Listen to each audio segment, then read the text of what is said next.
안녕하세요. 돌싱의 생활을 만끽하고 있는 30대 후반의 여성입니다. 어쩌다 돌싱이 되었냐 물으신다면 이것 참 어떻게 대답해야 하나 싶은데, 그도 그럴 것이 결혼식은 안 했지만 혼인신고는 했었고, 하지만 소송을 통해 무효가 되었거든요. 그러니 시쳇말로 한번 갔다 왔다고 하자니 그건 그거대로 억울하고, 그렇다고 안 다녀왔다 하자니 거짓말을 하는 것 같아서 꺼름직하고, 정말이지 비혼이라고 말하던 제가 어쩌다 이런 꼴이 돼서는 생각할수록 억울하고 분하고. 그렇지만 누가 그러더라고요. 손바닥도 부딪혀야 소리가 나는 거 아니냐. 처음부터 제대로 알아보지 않은 너도 잘못이다. 분수에도 맞지 않는 욕심을 내더니 꼴 좋다. 그리고 그런 소리를 한번 듣고 나니까 어디다 대고 억울하단 말도 못하겠던걸요. 하지만 속으로만 삭히고 있자니 시간이 흐를수록 점점 더 힘들어지는 것 같아 이렇게 익명의 힘을 빌려서나마 한번 제 이야기를 해보려고 합니다. 이번을 마지막으로 싹 다 털어버리고 싶네요. 일단 어쩌다 이 꼴이 난 건지 이야기를 하려면 제 상황부터 이야기를 해야 할 것 같아요. 저는 소위 요즘 사람들이 말하는 흙수저로 어려서부터 말 그대로 가난하게 살았습니다. 게다가 그런 와중에 저희 아버지께서 워낙 마음이 약하시고 귀가 얇으시다 보니 이리저리 사기도 몇 번이나 당하셨지요. 그러니 제 입장에선 매번 그런 아버지 때문에 괴로워하는 어머니를 보는 것 자체가 고문이나 다름없었고, 뭐 밑으로 남동생도 둘이나 있지. 그러니까 그냥 하루빨리 사회생활을 시작해서 돈을 벌어야 한다, 그런 생각만 하게 되더라고요. 그래서 실제로 고등학교를 졸업하기가 무섭게 대학은 무슨, 바로 집에서 멀지 않은 곳에 위치한 중소기업에 취직을 했어요. 그리고 이것도 그나마 제 형편을 안쓰럽게 여기신 담임 선생님께서 다리를 놔주신 덕분에 들어갈 수 있었던 거예요. 그런데 이런 걸 팔자라고 하는 건지는 모르겠지만 전 제가 직장 생활만 시작하면 그래도 그럭저럭 저희 가족이 좀 편하게 살 수 있을 줄 알았거든요. 하지만 웬걸요. 제가 취직하고 얼마 지나지 않아부터 아버지가 편찮으시기 시작하셨어요. 병원을 가봐도 이유를 못 찾는데 아버지는 계속 온몸이 쑤신다, 머리가 아프다. 그리고는 그나마 다니시던 직장까지 관두셨으니 졸지에 저는 가장이 되었고, 그렇게 저희 부모님과 두 동생까지 전부 다 부양을 하게 되었습니다. 버는 족족이 다시 가족을 위해 써야만 했고, 그러다 보니 빚을 지지 않는 게 다행이다 싶을 정도로 아슬아슬한 날들의 연속이었죠. 그리고 그 때문에 마치 19살에 제가 자연스레 대학을 포기했던 것처럼 결혼은커녕 연애조차도 점점 미루게 되더라고요. 참고로 그렇다고 해서 제가 처한 상황을 원망하거나 불평해 본 적은 없습니다. 제 성격이 원래 그래요. 제가 불평불만을 토로해서 달라지는 거라면 모를까, 그런 게 아니라면 굳이 입 밖으로 싫은 소리를 내서 뭐 하냐는 거였죠. 그래봤자 결국 제 주변에 가까운 사람들 마음만 아플게 뻔했으니까요. 하지만 이제와 돌이켜보니 참는 게 능사만은 아니었습니다. 남들 기분만 살필 게 아니라 제 자신부터 챙기고 들었어야 하는데, 아무튼 이런 상황에서 어느덧 시간은 흘러 제 나이 36이 되던 해였어요. 그나마 35까지는 그래도 간간히 건너 소개팅도 들어오고 하더니 그마저도 뚝 끊어지더라고요. 그리고 소개팅을 안 해줄 거면 말이나 말지, 왜들 그렇게 툭하면 만나는 남자는 있냐 없냐, 듣기 싫어 있다 하면 결혼은 언제 하냐, 없다 하면 왜 없냐. 정말이지 이래도 스트레스 저래도 스트레스, 말이 아니었지요. 그리고 스트레스가 심해지니까 온몸에 두드러기가 나는 건 물론이고 나중엔 탈모까지 오대요. 그래서 결국 어쩔 수 없이 회사를 관뒀습니다. 평소에 저를 좋게 봐주셨던 사장님께선 관둘 것까지 뭐가 있냐, 좀 쉬다 와라 하셨지만 아무래도 다른 직원들 눈도 있고 하니 관두는 게 제일 깔끔하더라고요.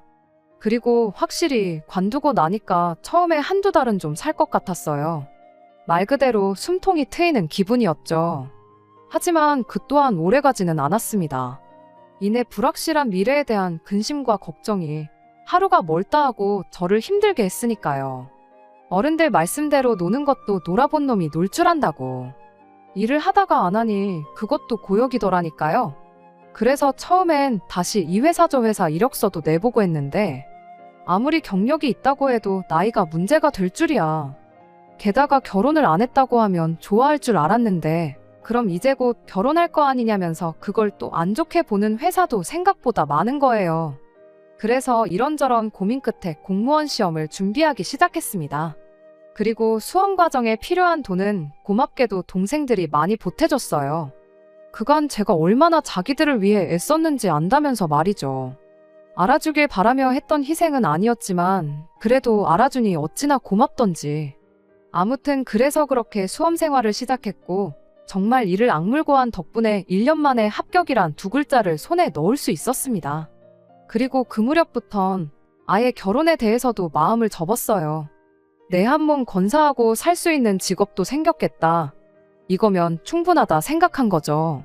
사실 결혼이란 게 그냥 남자 여자 둘이서 서로 좋다고만 될 일도 아니잖아요. 게다가 제가 생각해도 제 조건이 뭐 내세울 만한 것도 하나 없고 그렇다고 제가 모아놓은 돈이 있는 것도 아니었고 그러니 어떻게 보면 아예 포기를 했다고 보는 게 맞겠네요. 그런데 그렇게 공무원 임용되고 나서 딱 1년째 되던 애였습니다. 지인이 저더러 왜 이렇게 재미없게 사냐 어쩌냐 해대더니 멋대로 소개팅을 잡아왔더라고요. 그래서 그냥 까놓고 말해서 제가 해달라고 한 것도 아니었으니 잘 되도 그만 안 되도 그만이라는 가벼운 마음으로 나갔어요. 그리고 그렇게 남편을 만나게 됐네요. 제 앞에서 스스로 소개하기를 자기가 원래는 일 중독자였다. 그래서 연애고 뭐고 한눈 팔 틈이 없었다. 그런데 이제 뭐 운명의 상대를 만나고 싶다. 하지만 제 귀에는 솔직히 이제 와서 말이지만 남편이 하는 말이 하나도 들리지가 않았습니다. 일단 저보다 2살이나 어리다는 점에서 이미 아니다 싶었거든요. 하지만 그런 제 생각을 알 리 없었던 남편은 이후로도 계속해서 적극적으로 저에게 대시를 해오더라고요. 3번이나 찾는데도 계속 애프터 신청을 해오는 식으로 말이죠. 그리고 그 일이 지인의 귀에도 들어갔는지 저더러 너무한 거 아니냐면서 거절을 하더라도 만나서 하라는데 내가 정말 너무했나 싶어서 결국 만났거든요. 그런데 그날 다시 만나보니 2살의 나이 차는 생각할 새도 없이 말도 잘 통하고 한마디로 코드가 맞는구나 싶은 거예요. 그래서 그날을 기점으로 저희는 급속도로 서로에게 가까워졌고 그렇게 연인 사이가 되었습니다. 그리고 그때만 하더라도 남편이 사귄 지 8개월 만에 결혼 이야기를 꺼낼 거라곤 상상도 못했는데 일단은 프로포즈를 받자마자 거절했어요. 너를 사랑하는 건 맞지만 결혼은 무리라고요. 그랬더니 남편이 그동안 말은 안 했지만 사실 자기가 뭐 한마디로 잘 사는 집 아들이랍니다. 자기가 다니는 회사도 실은 아버지가 대표신데 자기가 몇 년 이내에 물려받을 거라서 지금 일이나 배울 겸 다니고 있는 거라면서요. 그런데 자기가 상황이 이렇다 보니 자기 좋다는 여자들은 하나같이 자기 배경만 보고 들러붙는 것 같았다. 그렇다고 부모님 소개로 만나자니 무슨 정략 결혼도 아니고 거부감부터 들더라. 그러다 저를 만났는데 저는 자기 배경 같은 건 하나 신경 쓰지 않고 자기라는 사람만 봐주더라면서 그래서 절대 저를 놓치고 싶지 않다나요? 그리고 그런 남편의 말은 사실 어느 정도 맞는 말이긴 했어요. 애시당초 제가 결혼까지는 생각지를 않았으니 남편의 배경에 크게 관심을 가질 이유가 없었으니까요. 그런데 오히려 그런 이유로 남편이 저랑 결혼할 생각을 하게 되었다니 사람 일이라는 게 참으로 알 수 없는 거다 싶대요. 그리고 한편으론 지금 생각하면 개똥 같은 소리나 다름없다 싶지만 그 당시엔 아마 콩깍지 때문이었겠죠? 그런 남편의 말이 감동적으로 들렸던 게요. 그래서 결국 남편의 프로포즈를 받아들였습니다. 하지만 결혼 준비를 하는 내내 마음 한켠에서 피어나는 그 찜찜함이란 왜 그런 거 있잖아요. 도대체 이 좋은 조건의 남자가 왜 하필 나 같은 여자랑 결혼을 하려고 드는 걸까? 그리고 이런 고민을 그때도 차마 가까운 사람에겐 털어놓지 못하고 익명의 힘을 빌려 얼굴도 모르는 몇몇 사람들에게 털어놓으며 조언을 구했었는데 누가 그러대요? 제 자격지심 아니냐고요. 그런데 그 말도 맞다 싶었던 게 남편 말대로라면 정말 저는 남편의 조건에 비하면 너무 하찮고 보잘것없는 한마디로 급이 안 맞는 사람이었으니까요. 자격지심이 없었다면 오히려 제 자신이 뻔뻔하게 느껴졌을 거예요. 그리고 그렇게 대부분이 비슷한 의견을 내던 중 또 다른 누군가가 하는 말이 정말 남편의 조건이 다 맞긴 한 거냐? 직접 확인은 해봤냐? 그래서 그때 저도 아차 싶은 생각에 제 나름대로 확인 작업도 하긴 했어요. 남편이 일한다는 회사에 직접 찾아가 본다던가 그런 식으로요. 그랬더니 정말로 그 회사 아들이 맞긴 하더라고요. 그리고 그렇게 제 눈으로 직접 확인까지 하고 나니 마음이 놓이면서도 한편으론 또 한숨이 나오는, 한마디로 하루는 천국이었다 하루는 지옥이었다, 말 그대로 감정이 너를 띄었죠. 게다가 그뿐만이 아니었습니다. 남편이야 그렇다 치더라도 시부모님은 또 입장이 다르실 수도 있잖아요. 사실 부모 입장에선 자기 자식 옆에 누구를 데려다 놔도 성에 차지 않는 법이니까요. 그리고 그러나 중에 저랑 남편을 두고 보자면 그때만 하더라도 제가 보기에도 제가 너무 딸렸으니까. 제가 생각해도 시부모님 입장에선 제가 정말 마음에 안 들 것 같더라고요. 그러니 혹시나 문전박대를 당하진 않을지 정말 별의별 걱정이 꼬리에 꼬리를 물더라니까요. 하지만 그건 다 기우에 불과했습니다. 처음 시부모님 댁에 인사를 드리러 갔던 날부터 상견례 자리에서까지 아무리 남편이 저에 대해서 어느 정도 부모님께 귀띔을 해드렸다곤 해도 사실 이것저것 물어보실 수도 있으셨을 텐데 제가 난처할 법한 질문은 아예 하질 않으셨어요. 그저 이렇게 서로 만나서 사랑을 하고 부부의 영까지 맺게 되었으니 앞으로 잘 살았으면 좋겠다는 말씀만 하실 뿐이셨지요. 게다가 혼수고모고 아무것도 해오지 말라고 대신에 친정 부모님하고 여행이라도 한번 다녀와라 하시는데 이런 시부모님도 세상에 있구나 싶은 게 이게 다 무슨 일인가 싶더라니까요. 그리고 이런 상황을 알게 되신 저희 부모님은 못난 당신들 때문에 제가 여지껏 고생만 하고 산 게 마음에 걸렸는데 지금이라도 좋은 남편의 좋은 시부모를 만나게 되어서 정말 다행이라고 어찌나 눈물을 흘리시던지. 정말이지 남편과의 결혼이 저나 저희 가족에게는 큰 축복이나 다름없었죠. 하지만 지금 듣고 계시다시피 이렇게 됐네요. 그리고 만약 누군가가 이게 다 제가 분수를 생각하지 못하고 욕심을 부려서 그런 거 아니냐고 한다면 저는 작정하고 속이려 드는 사기꾼을 무슨 수로 피해야 하냐고 오히려 되묻고 싶은 심정입니다. 아무튼 지금도 생각하면 한숨부터 나오는데 상견례가 끝나고 얼마 지나지 않았을 무렵이었어요. 원래는 상견례를 기준으로 2-3달 안에는 식을 올리기로 얘기가 되어 있었는데 어째서인지 이런저런 이유로 구체적인 날짜가 정해지질 않는 거예요. 그리고 저는 그게 좀 불만이었는데 저희 부모님께선 이미 그쪽에서도 한두 가지 양보한 게 아니니 너무 재촉하지 말라며 오히려 저를 말리실 뿐이셨습니다. 그래서 잠자코 기다리고 있었는데 하루는 남자친구가 대뜸 약혼식 얘기를 꺼내더라고요. 시부모님께서 용하다는 철학원에서 정말 좋은 길이를 받아다 주시려다 보니 이렇게 시간이 걸린다면서 그게 미안해서 일단 약혼식이라도 하라고 하셨다면서 말이죠. 그리고 저는 그런 남편의 말에 괜찮다고 했습니다. 가뜩이나 제가 해가는 것도 없는 마당에 약혼식이라니. 막말로 제가 그럼 약혼식은 내가 부담할게 할 수 있는 상황도 아니었고 그렇다고 남편이나 시부모님께 약혼식 비용까지 부담케 하는 것도 말이 안 된다 싶었으니까요. 하지만 남편의 고집은 보통이 아니었습니다. 다 해주실 만한 능력이 되니까 그런 말씀도 꺼내신 게 아니겠냐면서 저더러 너무 부담 갖지 말라면서요. 그래서 결국 양쪽 집안에 가까운 친인척 대략 10명 남짓 정도만을 초대하여 조촐하게 약혼식을 했어요. 저희 쪽에선 요즘 세상에 누가 약혼식을 하냐고 그거 참 의아하단 반응도 있었지만 그거야 말 그대로 요즘 세상에 잘 안 하는 일이니 그런 얘기가 나오는 거라고 생각했을 뿐 크게 의미를 두진 않았네요. 그런데 약혼식이 끝나기가 무섭게 시부모님은 혼인신고도 서둘러 할 것을 종용하셨습니다. 말씀으로는 신혼집을 사주려고 하는데 명의랑 세금 때문에 그렇다면서요. 그리고 저는 욕하셔도 어쩔 수 없지만 계속해서 명의를 운운하시길래 혼인신고를 하고 나면 공동명의로 해주시려고 저러시나 하는 생각도 좀 들더라고요. 그런 게 아니라면 솔직히 혼인신고를 하면 일만 더 복잡해지는 거 아닌가 싶었으니까요. 하지만 시부모님은 계속해서 당신들이 다 알아서 할 거니까 저는 신경 쓸 거 없단 식으로 나오셨고 그래서 결국 자의반 타의반으로 혼인신고까지 했네요. 그런데 집을 사준의 명의가 어떻네 하실 때는 언제고, 정작 해주신 집은 서울에 있는 작은 빌라, 그것도 자가가 아니라 전세였습니다.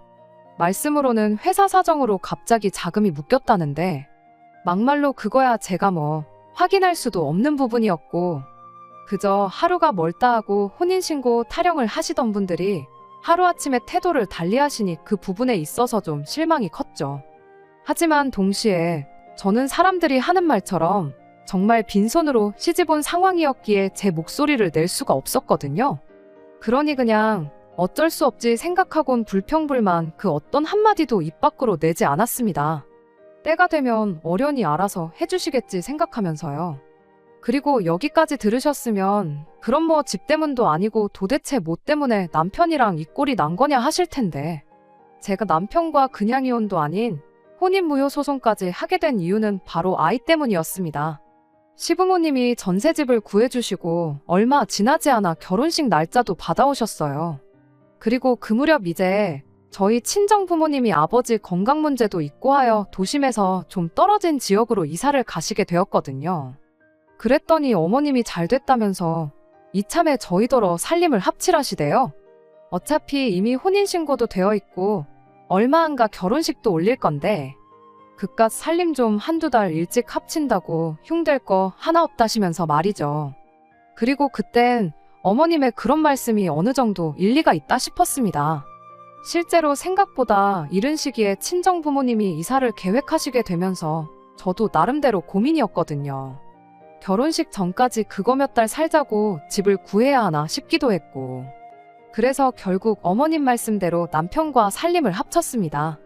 그리고 처음 며칠 동안은 정말 즐거웠어요. 사람들이 말하는 신혼의 재미가 이런 건가 싶을 정도로 남편이랑 눈만 마주쳐도 웃음이 절로 나오고 먹지 않아도 배가 부른 것 같았죠. 하지만 이 행복은 오래가지 않았어요. 살림을 합친 지 2주쯤 되던 어느 날 남편이 웬 어린아이를 집에 데리고 왔더라고요. 그리고 저는 당시만 하더라도 약혼식에서 본 남편의 친인척을 제외하곤 아는 사람이 거의 없었거든요. 그래서 남편에게 누구냐고 물으니 자기 사촌 누나네 아이랍니다. 그런데 사촌 누나가 여행을 가서 자기가 며칠 동안 봐주기로 했다나요? 본 적 없는 사촌 누나의 아이를 그것도 며칠씩이나 봐주기로 했다니. 그것도 저랑 상의 한마디도 없이. 좀 황당하기도 하고 한편으론 기가 막히더군요. 하지만 이미 데리고 온 아이를 어쩌겠어요. 남편더러 기왕 데려왔으니 잘 챙겨주라 했지요. 나중에 사촌 시누 입에서 서운한 소리라도 나오면 서로 껄끄러우니까 그런 말 안 나오게 신경 써주라고요.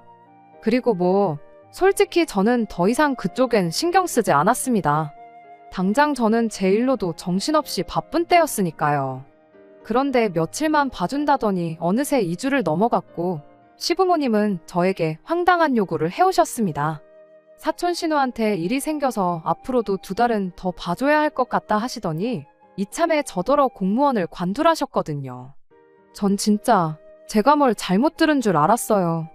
그래서 그게 지금 무슨 말씀이시냐고 되물었더니 남편도 저도 너무 바쁘니까 애가 정 붙일 데가 없지 않냐면서 불쌍하지도 않냐시대요. 그리고 그런 어머님 말씀이 저로서는 좀처럼 납득이 되질 않아서 어차피 2달 있으면 갈 아인데 왜 정이 들어야 하냐. 고작 그런 이유 때문에 저더러 일을 관두라고 하시는 건 말이 안 되는 것 같다 했습니다. 그랬더니 어머님께선 아주 못마땅한 표정으로 그래도 사람 일이라는 게 모르는 거라는 알쏭달쏭한 말씀만 하시더라고요. 그리고 뭐 그런 어머님의 반응이 어지간히 신경 쓰이긴 했지만 그렇다고 해도 제 일을 관둘 수는 없었기에 저도 그때만큼은 눈치고 뭐고 다 팔아먹은 사람 마냥 제 뜻대로 밀고 나갔어요. 그랬더니 결국 남편이 출근길에 아이를 시댁에 맡기고 퇴근할 때 데리고 오고 전 속으로 남의 자식을 데리고 저게 뭐 하는 짓인가 싶었죠. 막말로 친조카도 아니고 무슨 사촌조카한테 저렇게 쩔쩔매나 싶은 게 좀 지나쳐 보이기도 했고요. 그런데 결국 결혼식을 일주일 앞둔 시점에 모든 사실이 말 그대로 뽀록 났습니다. 그날도 저는 평소처럼 출근을 했어요. 그런데 전날 뭘 잘못 먹기라도 했는지 출근길에서부터 배에서 꾸룩꾸룩 소리가 끊이질 않더니 급기야 점심 무렵에는 식은땀이 줄줄 흐르는 거예요. 그러니까 옆에서 보다 못한 상사가 오늘은 일찍 퇴근하라대요. 아픈 사람 일 시키는 못돼 처먹은 상사라는 소리는 듣기 싫다면서요. 그리고 뭐 저도 평소라면 아니라고 어떻게든 버텨보려고 했을 텐데 그날만큼은 뭐 그냥 다른 생각 자체를 할 수가 없더라고요. 그래서 그냥 죄송하다 하고 불이 나게 집에 왔습니다. 현관문을 들어서기가 무섭게 화장실로 향했고 그렇게 정말 대여섯 번은 들락날락거렸나. 정말 온몸이 땀으로 푹 떨었을 정도였어요. 그래도 뭐 그렇게 하고 나니까 좀 정신이 드는 것 같아서 그제서야 약 먹고 침대에 누웠습니다. 졸렸던 건 아닌데 그냥 말 그대로 좀 쉬어야겠다 싶었거든요. 그리고 그렇게 누워서 천장을 바라보며 시쳇말로 멍 때리고 있는데 현관 도어랑 열리는 소리가 나대요. 시계를 보니까 겨우 4시 반밖에 안 됐는데 말이죠.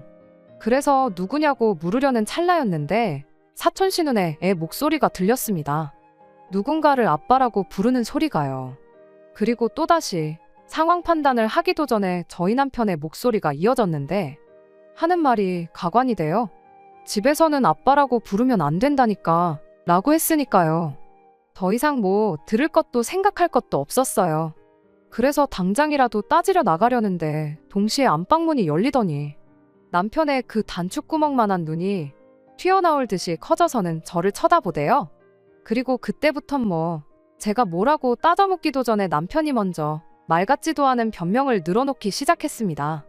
애가 요새 유치원에서 이상한 말을 배워왔다느니 뭐 역할놀이를 했다느니 하는 말 그대로 헛소리를요. 기가 막혀서 뭐라 대꾸조차 하고 싶지 않더군요. 그래서 남편 옆을 지나쳐 애를 붙들고는 다시 말해보라고 저 아저씨한테 뭐라 불렀냐 물었어요. 그랬더니 애가 우물쭈물하더니 아저씨 아닌데 아빤데 그러는 거예요. 그리고 애가 그러고 나오니까 남편도 한숨을 푹 내쉬더니 실은 자기가 저한테 깜빡하고 말 안 한 게 있답니다. 그래놓고 하는 말이 실은 저랑 만나기 전에 자기한테 10년을 같이 산 여자가 있었는데 그 여자랑은 사실혼 관계였지 부부 사이는 아니었다. 그런데 그 여자가 헤어질 때만 하더라도 죽어도 애는 자기가 키운 애 어쩌네 생쇼를 해가며 데려가 놓고 저랑 사귀기 시작하고 얼마 안 됐을 무렵 대뜸 더는 못 키우겠다며 아이를 자기 부모님한테 맡기고 갔다. 듣는 내내 기가 막히고 말 그대로 어처구니가 없었죠. 마치 뭐 살 게 있었는데 깜빡했었다는 것처럼 대수롭지 않다는 듯 말을 안 했다고 하는 것도 어이가 없고 사실혼이라서 이혼은 아니니까 굳이 말해야 한다고 생각을 못했다는 것도 황당했고 그래서 남편한테 그게 지금 할 소리냐니까 자기는 지금 그 어느 때보다 솔직하다면서 한다는 말이 자기가 저한테 바라는 건 뭐 없답니다. 그저 딱 하나 제가 제 동생들을 아끼고 사랑했던 것처럼 자기 애도 아끼고 사랑해줬으면 하는 거 그것뿐이라나요. 그리고 실제로 그렇게 해줄 거란 믿음이 있었기에 자기도 자기 부모님도 다른 어떤 것도 고려하지 않고 저를 선택한 거라는데 그런데 제가 애 때문에 직장을 관두는 일은 없을 거라고 하는 걸 보곤 솔직히 자기네야말로 좀 실망을 했답니다. 정말 뻔뻔하지 않나요? 전 정말 억장이 무너진다는 게 이런 거란 걸 그때 알았어요.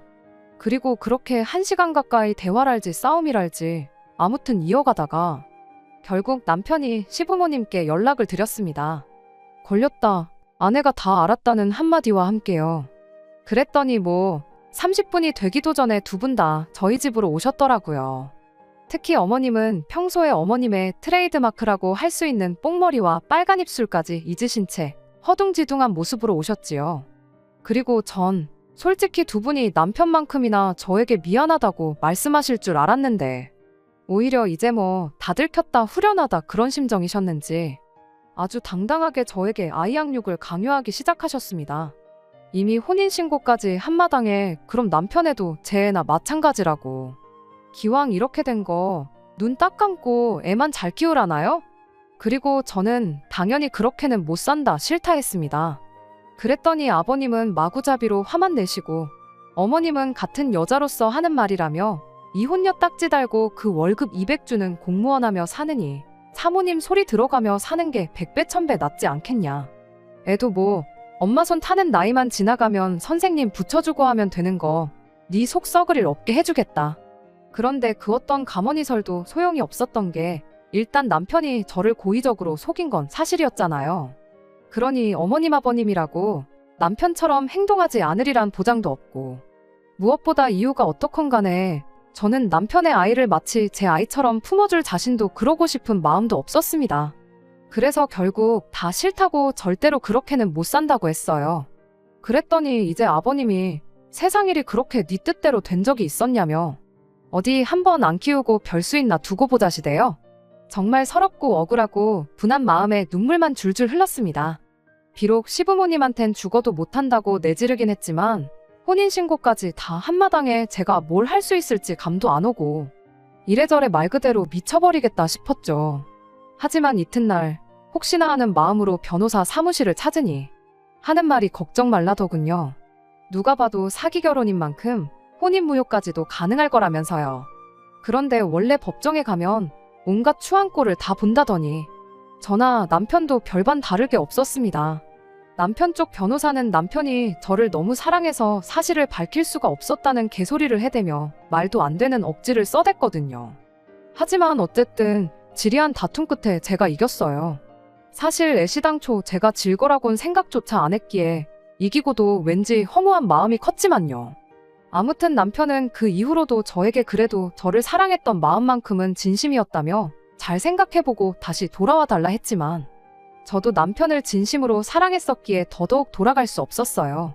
너무나 크게 깨져버린 신뢰를 다시 어떻게 세워야 할지도 모르겠고 그렇다고 평생 저를 향한 남편의 마음을 떠보고 시험하고 저 사람이 또 나를 속이고 있는 건 아닌지 불안해하며 살고 싶지는 않았거든요.